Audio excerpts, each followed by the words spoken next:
viktig med fokus. Det lærer allerede på sånn kurs og sånt.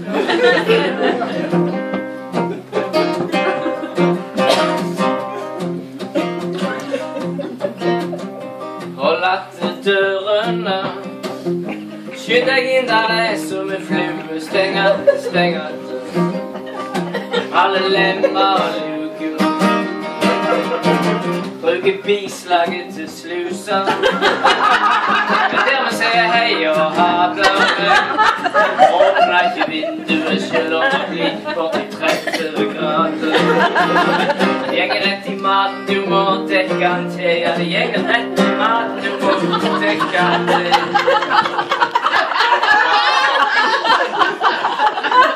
Smikko inn forbi. Rekkevidde.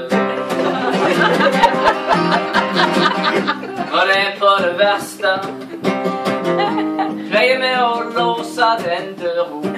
Heller bruke inngangen på andre siden av huset.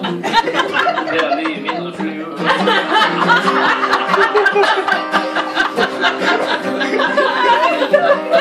Stend ned i vinduet når folk kommer og peker opp. Det må gå rundt!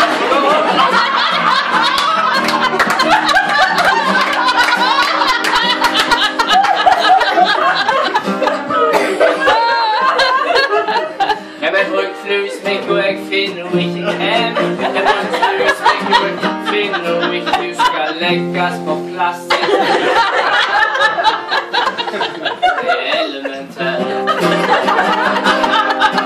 Her i huset legger vi smikko på plass etter bruk. Det er elementært.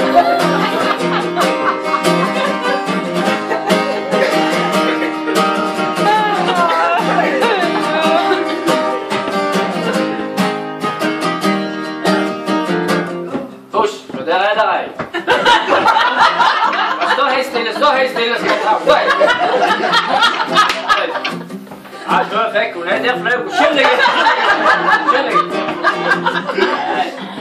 Kan ikke se at det var bare holde øynene oppe. Holde øynene oppe og se alle jo. En gang så jeg noe svart. Inne i en lyskuppel, når jeg skulle sjekke, så var det en flue, kan du fatte begripe. Kuppelen var ikke skadet eller noe, ingen hål eller sprekker og småstitt. Målte med skyvelær om flue kunne komme seg inn, det var ikke sjans, kan du fatte begripe. Vi lagt fluesmikko på skjærebrettet til hvem, vi lagt fluesmikko på skjærebrettet. Den må feile noe.